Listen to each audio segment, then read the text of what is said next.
سلام علیکم، خوب هستین؟ چه خبر؟ اپیزودهای قبلی رو دیدین؟ چطور بود؟ راضی بودین؟ راضی نبودین؟ کامنت بذارین یا مثلا به خودم شخصی بگین، خیلی خوشحال میشم. بریم برای اپیزود سوم. دنبال یک دوستی دارم میرم که یک خانوم کارآفرینه و من خیلی لذت میبرم از اینکه انقدر فعاله و واقعا کارآفرینی میکنه. حالا میرم دنبالش و باهاش صحبت میکنم با جزئیات بیشتر. منو دنبال کنید. خیلی شکریم. بزن بریم. سلام علیکم. سلام. خوش اومدی. چطوری؟ چه خبر؟ خوبی؟ خوبه؟ بدتم. مهمون آوردم. هلو. قربون شما. کارآفرین مشتی. بریم صحبت کنیم ببینیم که از کجا به کجا رسیده. خب یه معرفی بکن بچه‌ها. تو رو نگاه کنم یا تو؟ هر جور دوست داری. من شادی شاهعلی، متولد 69. خب بعد از 15 سالگی وارد فضای کار شدم، یعنی مثلا از تدریس زبان و ریاضی و اینا شروع کردم تا مثلا 18-19 سالم که بود وارد فضای تئاتر شدم و تئاتر کار میکردم تا مثلا همین 2 سال پیش 401. البته که همچنانم تو فضای تئاتر رو اینا فعالیت میکنم، اما در تمام این سالها، یعنی سالایی که تئاتر کار میکردم، همیشه یه شغلی هم برای امرار معاش و درآمد و اینا داشتم. چون تئاتر پول نداره. آره چون تئاتر، بچه‌ها بدونید که تئاتر پول نداره. خب بعد میگه مثلا 95 اولین فضای کاری غیر از فضای مستقل یا مثلا فضای فریلنسری بود که من تجربه کردم. توی شهر کتاب ابن سینا داشتم کار میکردم، کتاب فروش قسمت کودک بودم. بعد اونجا مثلا به واسطه این که من خیلی کار میکردم و مثلا فعال بودم تو اون فضا، منو مثلا میبردن جاهای مختلف، مثلا با خودشون سر پروژه های مختلف هم میبردن، که بعد مثلا این اتفاق منجر به این شد که من تو فضای هدایای هنری و آرت شاپ ها و اینجور چیزا فعالیت کنم. اما همزمان مثلا با اون فضا من خب تو مؤسسه های خیریه هم خیلی کار کردم. انجمن اوتیسم کار کردم دیگه، حمایت از کودکان کار و خیابان، اهدای عضو ایرانیان، مؤسسه محک. اونجا تو کار تولید محتوا و خبر بودم، یعنی در واقع مثلا کار رسانه رو داشتم اونجا انجام میدادم.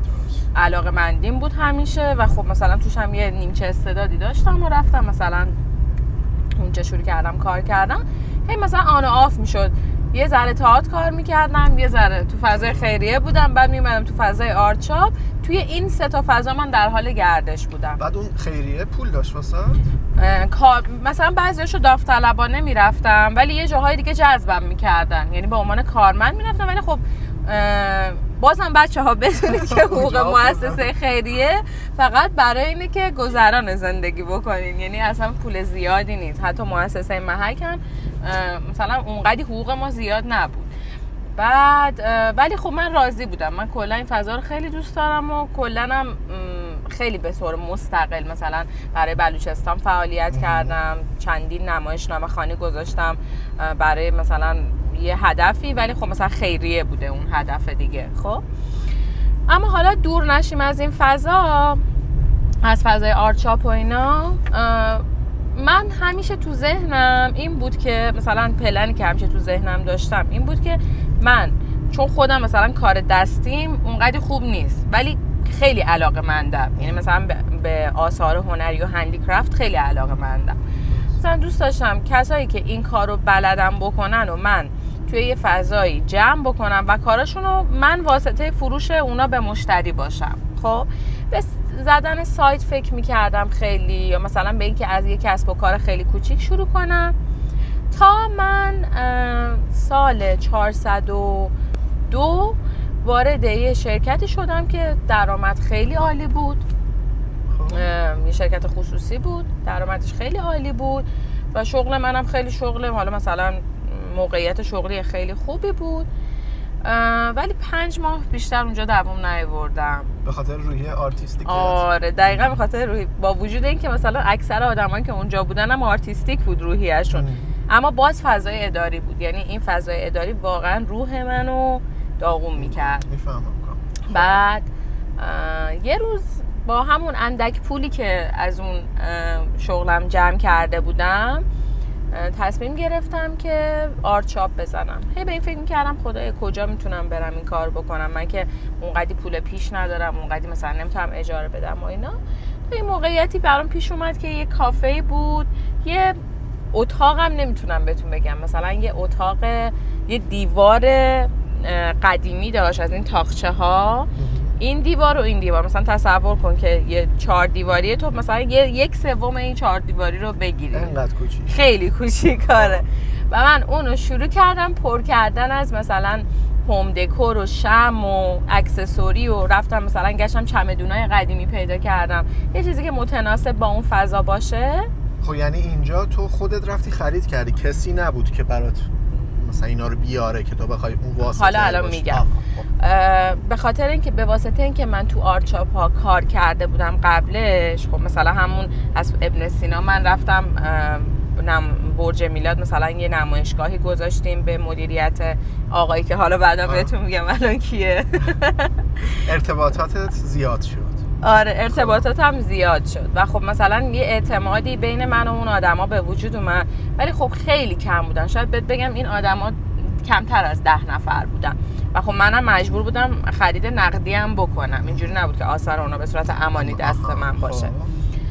بعد حالا مثلا از این بپرس از اون بپرس، فلانی مثلا تو آشنایی داری که کار دستی بکنه و اینا، شد مثلا 10 تا 11 تا تامین کننده و من از اونا کار گرفتم و آرچاپ کوچولومو راه انداختم. آره خیلی مثلا اوایلش خوب داشت پیش میره، ولی ریسکش چی بود؟ ریسکش این بود که من هم از طرف خانوادم خیلی تحت فشار بودم، هم مثلا به خاطر اینکه من تو فضای اداری هی میرفتم و میومدم، دوستام اینجوری بودن که تو این کار رو ادامه نمیدی، خسته میشی، دلت زده میشه، نمیتونی ادامهش بدی و اینا، خیلی مسیر سختیه، پول در نمیاد ازش و مثلا 8 گرو نوعت میشه واقعا. ولی خب باز با این حال من گفتم ببین یه بار برای همیشه است، من باید از فضای اداری بکنم و برم به سمت رویای خودم. نمیشه که مثلا تو تا آخر عمرت تو حاشیه امنت بمونی. واقعا مثلا اگه بخوام بگم چی کار کردم بود که حاشیه امنم و با دستای خودم مچاله کردم و انداختمش دور. خب چقدر طول کشید به این؟ 5 سال واقعا. مثلا از قبل کرونا من این کار رو میخواستم شروع کنم، چون من قبل کرونا داشتم توی یه کافه کار میکردم که آرچاپش دست خودم بود. بعد که مثلا کافه ما به خاطر کرونا تعطیل شد، من همه اون کارهایی که توی آرچاپ بود آوردم تو خونمون، شروع کردم آنلاین فروختن. خب بعد ولی خب بازم صاحبش یکی دیگه بود، یعنی من درصد میگرفتم بابت این موضوع و هی تو ذهنم این بود که شادی تو باید این کارو بکنی، چرا نمیخوای مثلا این فضا رو تجربهش نکنی؟ مگه مثلا ما چقدر واقعا قرار زندگی کنیم؟ همین چیزایی که تو ذهن هممون میاد. خب یعنی یه ذره انگیزشی هم قاطی شده بود اینا. بعد دیگه این آرچاپ کوچولوه داشت کار خودشو میکرد، خدا رو شکر. مثلا به خاطر اینکه طبقه پایین اونجا بچهای تئاتر بودن، خب اون روحیه رو دارن، میومدن سر میزدن. آره میومدن سر میزدن، مثلا من یه چیزی میآوردم خوششون میومد، میگفتن اینو دوباره شارژ کن. خیلی کم بودا واقعا، مثلا در حد گردنبند و شال و فلان و اینجور چیزا. بعد اسمش کجا اومد؟ فروشی. ما رفتیم تو کافه با حالا سهراب دوست من که واقعا ازش ممنونم که این فرصت رو به من داد، که خودش مدیر اون کافه بود. داشتیم حرف میزدیم، گفتم که سهراب من مثلا ایدم اینه که خب گفتم همه در و دیوار کافه رو پر کنیم از چیزایی که مثلا همین هندیکرافته و به آدما یه جوری بگیم که اینا فروشی ان. خب بعد یه روز مثلا تو همون روزایی که داشتیم میچیدیم داشتم فکر کردم اسم آرچاپ رو بذارم فروشی. همون موقع زنگ زدم به یکی از دوستام، یه تابلوی نئون سفارشم گفتم بنویس فروشی و دیگه این فروشی موند. مثلا از این که همه چیز فروشیه، فروشی موند. و بعدم مثلا یه بار یه بنده خدای اومد گفتش که اینجا خوشحالی فروشیه. خب من گفتم حالا خوشحالی فروشیه کلمه که همه میگن، ولی خب به خاطر اینکه اسم خودم هم شادیه، شادی و فروشی رو ترکیب کردم شد شادی فروشی. اینجوری. چه بامزه. آره ولی خب یه اتفاق خیلی تلخی افتاد که توی اون کافه خب مثلا چرخش نچرخید و مشتریاش خیلی کم شدن و اینا. من فقط داشتم به این فکر می‌کردم که من باید این کسب و کار کوچیک خودم رو سیو بکنم و دیگه نمیشد که تو اون کافه بمونم. یه روز خسته و ناامید و اینا واقعا زنگ زدم به یکی از دوستام که تو همون شهر کتاب ابن سینا با هم کار میکرد. حالا قبلا هم با هم یه سابقه تئاتری داشتیم و همدیگه رو خیلی خوب میشناختیم، رفیقای خیلی خوبی بودیم. ولی خب چه اتفاقی افتاده بود، حالا الان بذار دور نشیم بگم که چه اتفاقی افتاد اونجا تو اون مکالمه. گفتم که زنگ زدم گفتم علی من واقعا مثلا خیلی اتفاق تلخی برام افتاده، فضام داره مثلا از بین میره و کسب و کارم داره دچار ضعف میشه. گفت من 5 دقیقه دیگه اونجا. حالا علی کیه؟ علی صاحب یک مجموعه‌ایه که کتاب کافه کتابه. خب کافه کتابی که سال 97 من خودم مدیر اولش بودم، یعنی زمانی که اونجا خاک و خول بود من رفتم اونجا رو مثلا با همین علی و سجاد دوستمون ساختیم، نیرو آوردیم و جمع و جورش کردیم اونها. ولی به بهره برداری که رسید من دیگه اومدم بیرون از اونجا. بعد انگار مثلا داشتم برمیگشتم به فضایی که خودم ساخته بودم، حالا خودم یکی از در واقع سازندگانش بودم. بعد دیگه علی بهم گفتش که خب شادی بیا اینجا رو جمع و جور کنیم و بریم اونجا. گفتم تو مگه فضای خالی داری؟ گفت آره من مثلا یه تیکه کوچولو تو کتاب فروشی دارم. گفتم شما خودتون اونجا هدایای هنری میفروشین؟ گفت نگران نباش با هم درستش میکنیم. دیگه من رفتم با بچه‌ها اونجا و مثلا فکر کن یه تیکه از کتاب فروشی بود که فقط کتابای نفیس اونجا بود. همه کتابای نفیس رو جمع کردیم تو اونجا رو پر کردم. ولی مثلا فضای کتاب فروشی یه جون عجیب غریبی گرفت اونجا. مثلا طبقه بالای اونجا خیلی حس و حال خوبی پیدا کرد. ما افتتاحیه گذاشتیم، افتتاحیه خیلی ازش استقبال شد و در خلال افتتاحیه علی از من خواستگاری کرد و دیگه ما نامزد کردیم و آره ازدواج کردیم. کارآفرین بشی اینجوری؟ آره اینجوریه بچه‌ها، فرصتش پیش میاد پس کارآفرین بشین. خب بعد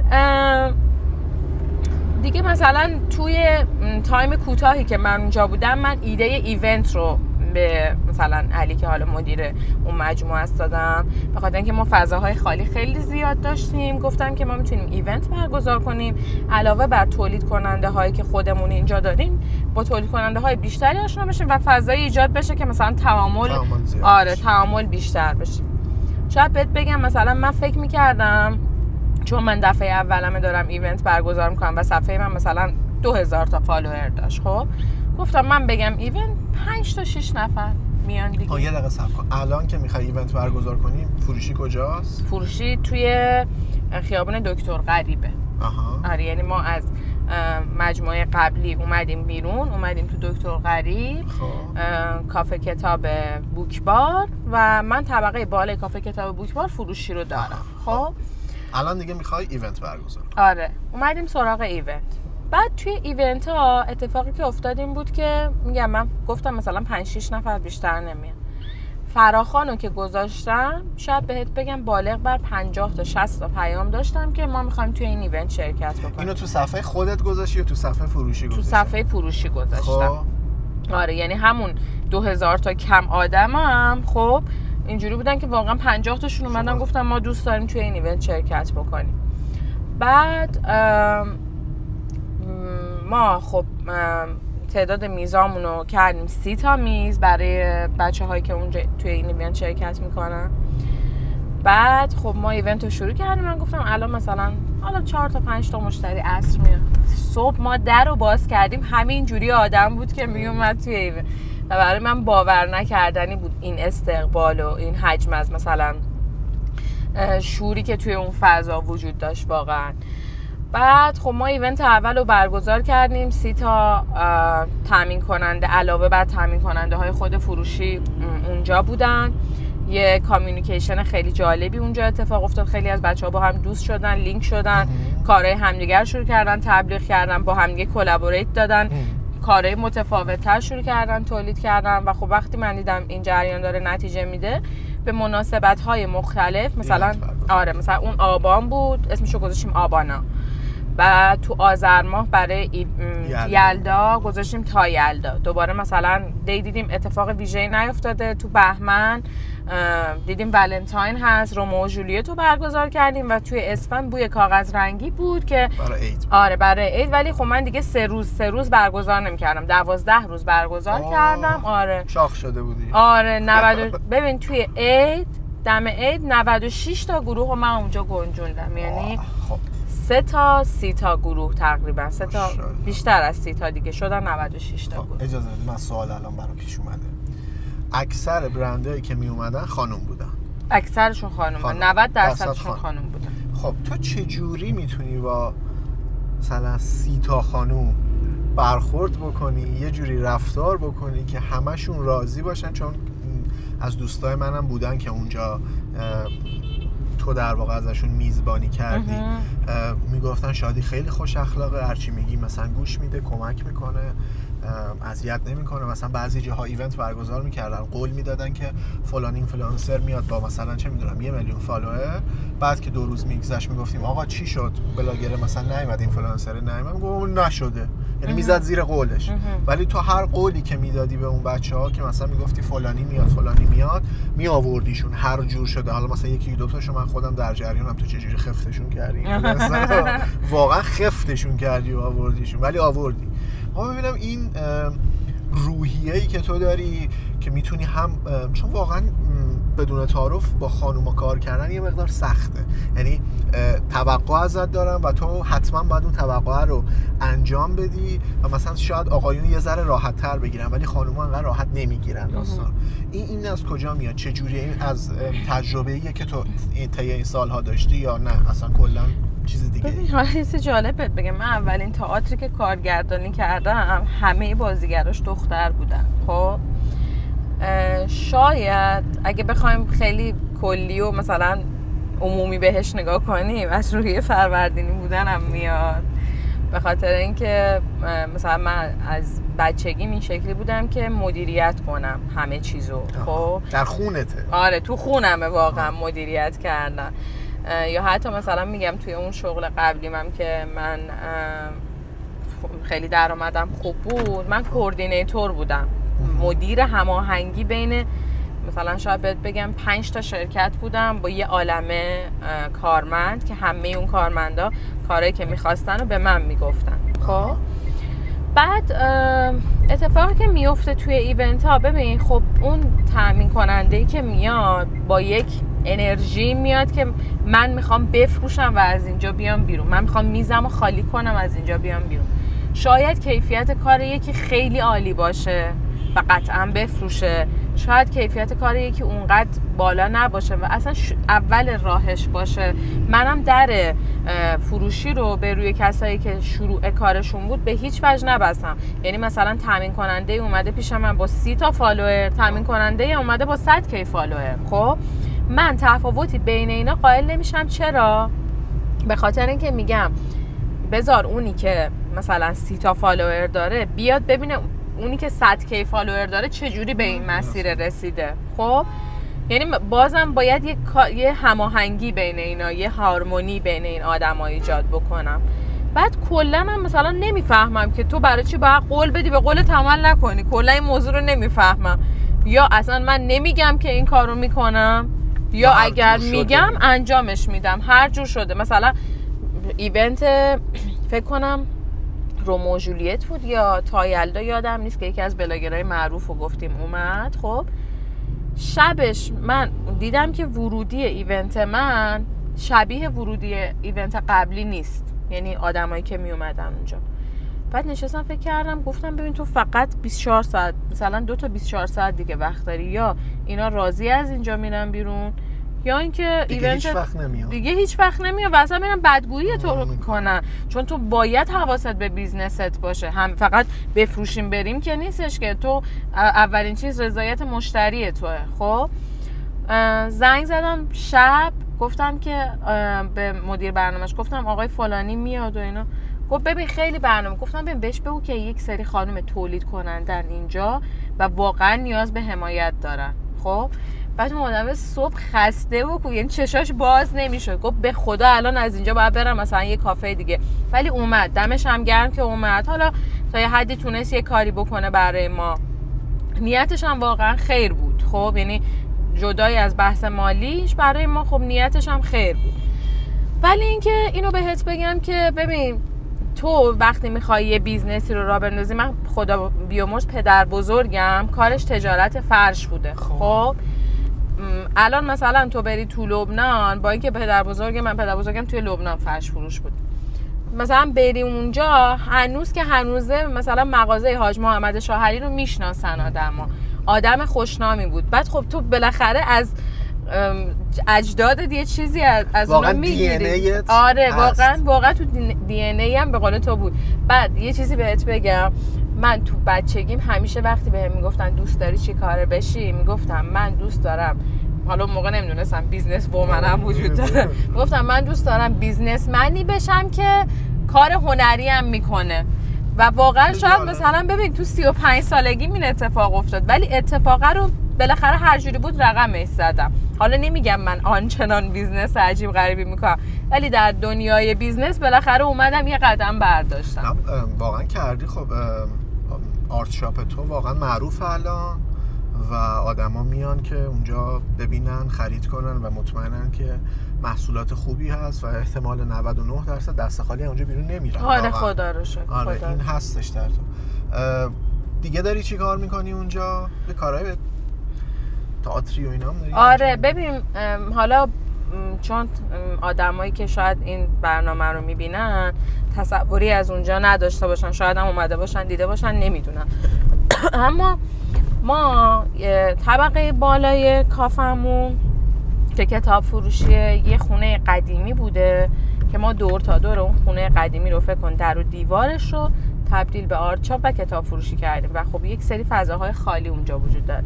اول اینکه اونجا یه استیجی داره، یه استیج کوچیک داره که مخصوص اجرای موسیقی هست. خب که حالا گروه‌های خیلی زیادی تا به امروز اومدن از بچه‌های موسیقی اونجا اجرا برگزار کردن. بعد من دیدم که جای تئاتر اونجا خالیه واقعا و دیدم مثلا هم میشه نمایشنامه خوانی برگزار که هم مونولوگ، به خاطر اینکه حالا استیج جمع و جور و کوچولوئه و فکر کنم مثلا تنها استیجیه که پشت سرش پر از کتابه و این جلو مثلا یه استیجه، یه نمای خیلی جالبی بهت میده و یه ویژنی بهت میده که میتونی یه کار آرتیستی جالبی اونجا بکنی. بعد از وسط حرفت اونو باز کن، فکر کنم پختی تو. نه خوبه. از شروع امسال تصمیم گرفتم که هم خودم نمایشنامه خوانی کنم، هم به بچه‌هایی که الان مثلا دارن تئاتر کار میکنن ولی کم رنگ‌تر دارن تئاتر کار میکنن، یا مثلا مثل خود من تصمیم گرفتن که یک نگاه دیگه به تئاتر داشته باشن، اونجا مثلا برشون فرصتی باشه که هم بتونن بیان تئاتر اجرا بکنن، هم نمایشنامه خوانی، هم حالا مونولوگ اگر بتونن بیان این کارو بکنن و حالا دردسرهای اجرا و اینا رو دیگه نداشته باشن. چیزم هست دیگه، بلیت فروشیش آره. خیریه. آره بلیت فروشیش دیگه به نفع خیریه میشه. یعنی مثلا اون آدمه با علم به این که این بلیتی که داره فروخته میشه قرار نیست که عواید برای خودش داشته باشه، قراره که برسه به نفع خیریه باشه. ببین سوال کردم ازت، گفتی که مال فروردینی و این داستان هست، ولی یه چیز دیگه ای باید باشه که تو مثلا اون کافه‌ای که رفتی کافه جمع شده ولی تو دلت نخواسته که آرت شاپ تو جمع بشه. میخوام ببینم که مثلا چی تو ذهنت گذشته، چی میتونی بهمون بگی که یه ذره کمک کننده باشه، چون الان فضای شکلیه که تو هر کاری بخوای بکنی انگار یه سری آدم هستن که هی بهت بگن چه دوست چه غریبه فلان، تو نمیتونی نه ولش کن با حالا که چی مثلا اینم زدی مثلا تو این اوضاع چرا این کارو میخوای بکنی، ولی تو این روحیه رو داشتی اوکی، ولی این روحیه از کجا میاد؟ ببین یعنی تو از قدیم همش داشتی میجنگیدی؟ آره ببین من اصلا حتی برای ورودم به تئاتر کلی جنگیدم. من مامان بابا مخالف بودم با این قضیه. کلا مامان بابای من علاوه بر این که من حالا تک فرزندم، خب علاوه بر اینکه خیلی جاها حامی من بودن، ولی خیلی جاها به خاطر اینکه دوست داشتم من درس بخونم، کار اداری بکنم و توی یک بیمه داشته باشی، بیمه داشته باشم، توی فضای امنی باشم، با هر گونه کاری شبیه کارهایی که من میکردم مخالف بودم و اصلا دوست نداشتم. یعنی مثلا فکر کن روزی که من اومدم به مامانم گفتم که آره کافه مشتری دیگه نداره و آدم نمیاد و این، گفت بیا دیدی من از اول به تو گفتم از اول تو باید همونجا میموندی، مگه حقوقت کم بود چی میخواستی و فلانه. یه خلاصه ایچی من مثلا با دوباره وسط همون فروشی اولیه وسط کاره اون دوباره رفتم یه وام دیگه گرفتم، گفتم من نمیخوام پیش تامین کننده هام بد حساب بشم، خب به خاطر اینکه اونقدری که باید نمیفروخت دیگه، خب ولی من برای اینکه مثلا یه خروجی بیشتری به این بچه ها بدم رفتم یه مثلا وامی گرفتم، یه تسویه کردم باهاشون که خیالشون از این بابت راحت شه که فروشی همچنان سرپاس و برقراره و حالا مثلا فاصله ای که فروشی میخواد جابجا بشه چون مثلا من بهشون گفته بودم گفتم بچه‌ها من ممکنه جابجا بشم و برم، ولی اصلا بهشون نگفتم که ما تعطیل میشیم. بعد ببین برای من اصلا برخورنده بود، با خودم میگفتم که حالا تو ذهن خودم گفتم شادی شاهلی یه کاری بکنه که نشه بس مثلا ساختم باشه و 4 ماه بیشتر دوام نیاره، اصلا امکان من شده برم اینا رو تو هفته تیر بذارم بفروشم، باید برم این کارو بکنم. بعد حتی مثلا وقتی که به علی زنگ زدم گفتم خب حالا علی هم نشد من بالاخره میرم یه خونه ای رو میبینم، یه ماشینم من بیشتر ندارم در زندگی، گفتم من این ماشینه رو میفروشم و پول پیش میدم ولی من باید اینجا رو نگهش دارم. بعد دیگه مثلا خب حالا این موقعیت پیش اومد خدا رو شکر و ما اومدیم و این فروشی رو به واسطه بوکبار یعنی با حمایت بوکبار بزرگش کردیم، چون ببین واقعا انقدر حس و حال خوبی بود اونجا، هر کسی می اومد یا مثلا قبل اون دوستای دیگه هم که اومده بودن اونجا رو دیده بودن میگفتن این حیفه، این نباید خراب بشه، این باید ادامه پیدا بکنه سرپا بشه و اینا. حتی من به این فکر کردم که گفتم بذار برم مثلا یه شریک مالی بگیرم، اون آدمه بیاد سرمایه گذاری بکنه، من حالا کار بیشتر میکنم بعد یه سرمایه خودم اضافه میکنم. بازم دلم نمی اومد، میدونی مثلا میگفتم بابا تو اینو خودت شروع کردی چرا باید همچین کاری رو بکنی. ببین واقعا برای من این شکلی بود که من همه چیمو میذارم، مثلا تئاتر که همه چیمو گذاشتم، یا جواب میده یا جواب نمیده دیگه. دومین ریسکم تو زندگیمه جز تئاتر که حالا تئاتر تا یه حدی برای من رضایتمند بوده، ولی فروشی برای من رضایت خیلی بیشتری از تئاتر آورد برام. خب میدونی چون مصداق بارز این بود برام که تو اگر تلاش کنی توی یه زمینه‌ای بالاخره حق تو میگیری، نتیجه تو میگیری. حالا شاید مثلا شما توی زندگی یه مسیری رو برین براش هم تلاش بکنی خب، ولی اون نتیجه دلخواهی که میخوای نگیری. ولی هیچ وقت من همیشه میگم هیچ وقت دو تا اتفاق پایان شبیه به هم ندارن. خب مثلا تو دیدی فرضاً توی دوستا خب مثلا 2 تا رابطه شبیه به هم دارن ولی پایان یه رابطه شبیه یه چیز دیگه است، پایان یه رابطه شبیه یه چیز دیگه است. هیچ وقت 2 تا اتفاق پایان یکی ندارن و من با این دیدگاه دوباره فروشی رو ادامه دادم که قرار نیست فروشی برای تو مثل تئاتر بشه که ناکامی‌های زیاد به همراه داشته، اذیت‌های خیلی زیادی شده توی این مسیر و میگفتم خدای من انرژی این دخترایی که به من امید بستن و دوست دارن که از طریق من کاراشون فروش بره، انرژی این دخترها حداقل همراه من هست. اینجوری.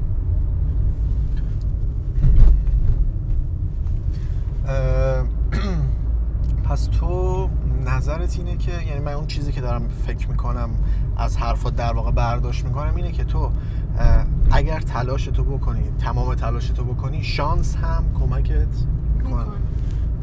آره همیشه نمیخوام اینجوری بگم که همیشه شانس همراه توه. خب دارم میگم من توی یک مسیر زندگیم شانس همراه هم نبوده. خب من اینجوری نیستم که بگم الان به خاطر اینکه آدما دارن منو ریل میبینن، خب بگم که نه من توی تئاتر هم تلاش کردم به آن نتیجه‌ای که میخواستم رسیدم. نه واقعا همچین چیزی نبوده. من مستمر 14 سال تئاتر کار کردم، خب اصلا هم بد نبودم توی اون فضا.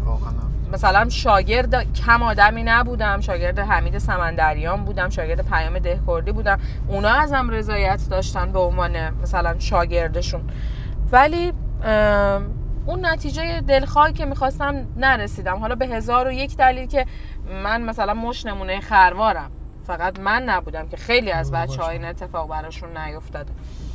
اما در زمینه کار خود، یعنی بیزنسی که راه انداختم، من میگم ببین تو بیزنس شاید 1 سال اول هیچی، خاکخوری، سال دوم هم ممکنه هیچی، ولی سال سوم حتما به این نتیجه میرسی اگه ولش نکنی. اگه مثل بچه، ببین الان واقعا فروشی داره 1 ساله میشه، خب و من واقعا میگم این بچه منه. من زمانی که این 3-4 ساله شد دیگه ولش میکنم، میرم به کارهای دیگه میرسم. تا 3-4 سالگی من مثل کوه پشت سر بچم هستم. واقعا باید به چشم بچه بهش نگاه بکنی. بیزنس هیچ چیزی جز مراقبت نمیخواد. مراقبت از حواشی که اطرافشه، اون رفتاری که تو باهاش میکنی، اون واقعا مثل مادر اون تربیتی که تو بیزنس تو میکنی همون بازخوردو به تو میده. اگه تو مثلا تنبلی باهاش پیش بری، اونم تنبلی به تو پول میده. ولی اگه ببینه که تو داری براش تلاش میکنی، اونم برای تو تلاش میکنه. کاملا یه رابطه دو طرف است. چه باحال. نشینده بودم این خیلی جالب بود واسم. و یک سوال دیگه و خستم نکنم. نه عزیزم. مثلا من الان میخوام آرت شاپ بزنم، خب چیکار باید بکنم؟ ببین اولا که تو آرت شاپ زدن تو به 2 تا نکته باید فکر میکنی که الانم آرت شاپ زدن فایده داره؟ اولا اینو به من بگو که توصیه میکنی کارو بکنم. آره حتما. چرا که نه. من هر کی بخواد آرت شاپ بزنه، الان یکی از دوستام آرت شاپ زده و خودم بهش کمک کردم، حتی بهش کار دادم که ببره اونجا بفروشه. خب دریغ نمیکنم از هیچ آدمی، ولی اینکه چند تا موضوع وجود داره. اینکه تو باید جامعه هدف پیدا بکنی. اینکه مثلا تو بلند شی بری فرضاً مثلا توی این محله‌ای که آدمایی وجود نداره که روحیه هنری داشته باشن، خب یا مثلا چیزای خاص بپسندن، اگه بری توی اون محله بزنی قطعا تو به اون نتیجه‌ای که بخوای نمیرسی. باید یه هوش خیلی درستی توی انتخاب مکانت داشته باشی. این اول انتخاب مکانه. دومین چیزی که وجود داره اینه که تو باید تحقیقات خیلی زیادی بکنی در مورد سلیقه مشتری اونجا. البته اینو بهت بگم تو اولش نمیتونی اینو بفهمی. اول باید جنس رو تزریق کنی به اونجا، خب و ببینی مشتری چی برمیداره، بعد دیگه همونو شروع کنی براش شارژ کردن و مشابه همونا براش بیاری. از کجا باید جنس بیاری؟ خب ببین از کجا. تو میتونی 2 مدل کار کردن وجود داره برای آرت شاپ. هم میتونی مثلا شروع کنی ارتباط گرفتن با تامین کننده ها، یعنی مثلا یه سرچ خیلی ساده است، تو توی اینستاگرام میگردی، مثلا اولیو که پیدا میکنی دیدی که خود هوش مصنوعی به تو همینجوری ساجست میده، خب شروع بکنی پیام دادن به این و اونو، ازشون بخوای که مثلا به تو جنس بدن، خب و مثلا اولین چیزی که مثلا باید بهشون بگی که اعتمادشون جلب بشه، خب مثلا فرضاً تو یه پیشینه آنلاین شاپ زدن داشتی، خب یا مثلا یه کاری مشابه این کردی، یا مثلا کار فروش کردی، خب این میتونه کمک کنه. اما اگر همه اینها نبود، هیچ کدوم از اینها هم نبود، فضا تو به اونا نشون بده و متصور شو که چی کار میخوای بکنی توی این فضا. قطعا اونا ازت استقبال میکنن اگه بدونن که مثلا کاری که تو داری میاری متناسب با کاری که اونا دارن متناسب با فضای توه. خب بعد یه بخشش هم خرید از بازاره. خیلی ساده، یعنی تو اگه ببینی که نمیتونی تامین کننده های خیلی زیادی داشته باشه، یه سرمایه خیلی اندکی رو واقعا نیازی هم نیست که مثلا بری از یه لباس 20 تا بیاری یا مثلا از یه اکسسوری 30 تا بیاری. کانسپت استور دیگه، تو میخوای مثلا یه کار تک نسخه‌ای به یه آدم بفروشی، ولی تو بازارم باید اونقدر هوش داشته باشی که بین یه عالمه کار بازاری اون خواسته رو انتخاب بکنی. اینجوری میتونی شروع بکنی اعتماد آدما رو جلب بکنی و در ادامه دیگه مثلا آدما وقتی ببینن تو فروشت خوبه و که بالاخره یه اعتبار نسبی پیدا کردی بهت اعتماد میکنن، کار بهت میدن. بعد حالا مراحل بعدی میشه ایونت برگزار کردن، درسته؟ یا مثلا نه لزوما میتونی هم ایونت رو برگزار نکنی، اصلا روی تبلیغاتت کار بکنی، روی تامین محصولت کار. من ترجیح همین بود که ایونت برگزار بکنم. من دوست دارم که تامین کننده ها مثلا اگه الان فروشی 72 تا تامین کننده داره، آره 72 تا مثلا بشه 300 تا 400 تا و فرصتی برای همه ایجاد بشه. ممکنه که سلیقه‌اش اصلا این نباشه، بگه آقا من میخوام 10 تا تامین کننده داشته باشم، کارهای خیلی یونیکی داشته باشم. مثلا این کاری که من میکنم ببین یه ریسکه، شاید یه آدمی اونقدر روحیه ریسکی نداشته باشه که یه آدمی که تازه کار شروع کرده رو بیاره توی ایونتش، ولی خب میگم بازم سلیقه‌ایه. تو الان 72 تا تامین کننده داری، شروع کردی چند تا بود؟ 10 تا. باریکلا، خیلی عالیه. و اینکه حتما باید کانسپت استور حضوری باشه، یعنی آنلاین هم میشه؟ نه میتونه آنلاین. تو میتونی یک گوشه از اتاق تو انقدر خوشگل کنی، مثلا یه شلف خوشگلی بزنی، یه پرده خیلی خوشگلی آویزون کنی و شروع کنی از کارا عکاسی کردن توی اتاقت، یه فضای رو ایجاد بکنی و شروع. من گفتم تو حرفم، گفتم اوایل من می اومدم مثلا کارهایی که توی اون آرچاپ قبلیمون بود و آوردم توی خونه تو دوران کرونا، ازشون عکاسی کردم و شروع کردم فروختنش. عود بود، چند تا جاشمی بود، چند تا مثلا کارهای سفالی بود و اینایی که مونده بود توی آرچاپ آوردم و فروختنش. خب بعد نظر تو اینه که همچنان این بیزینس اشباع نشده؟ ببین چرا هر بیزینسی فضای اشباع داره. مثلا الان تو مرکز شهر که بری، تو هر کوچه‌ای که بری یه دونه کانسپت استور زدم. ببین همیشه فضای اشباع وجود. مگه تو بازار تهران یه عالمه لباس فروشی نیست؟ یه عالمه مثلا لوازم تحریری نیست؟ ولی بالاخره این آدما هر کدومشون میگردن جنس خودشونو پیدا میکنن.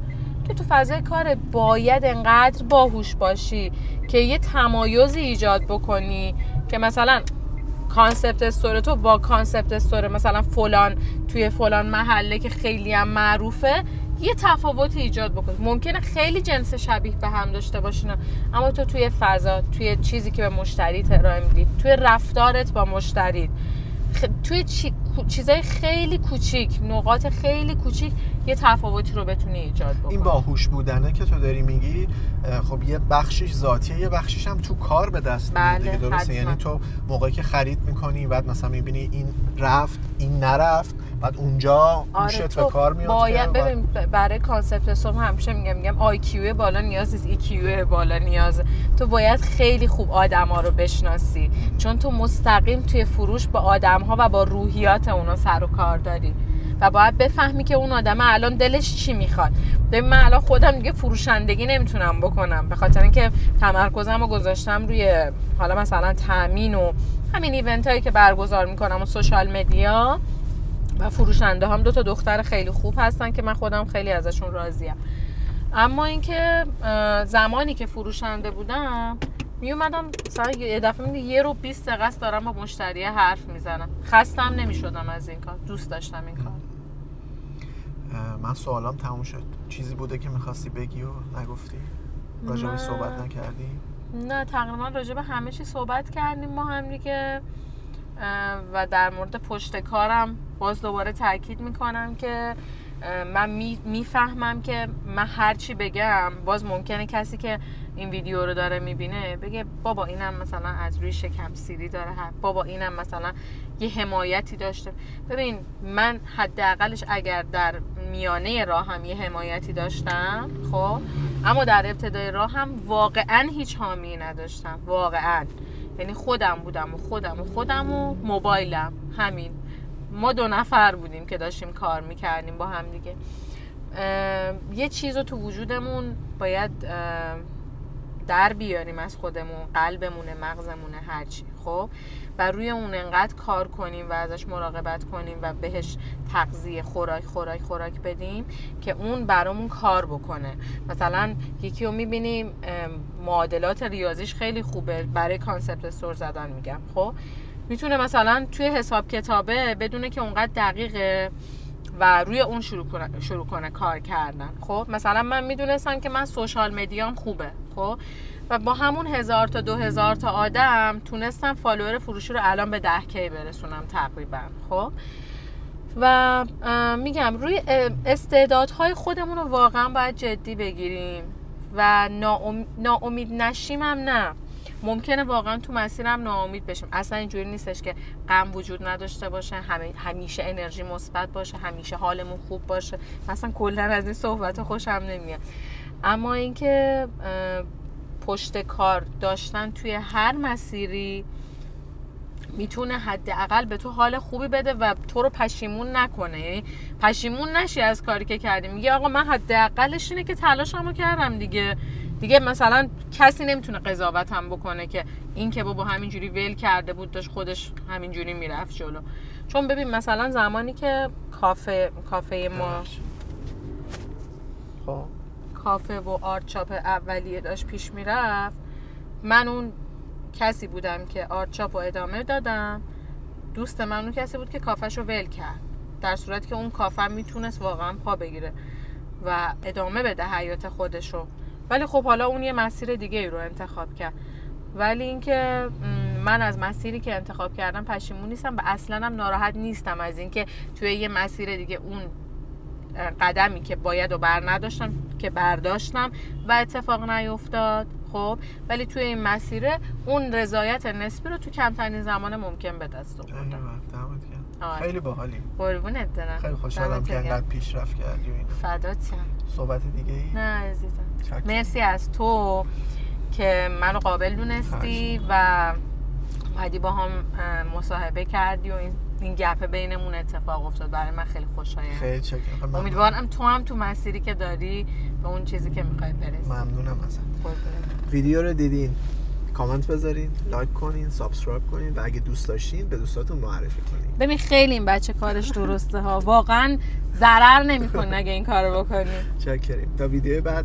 نایت.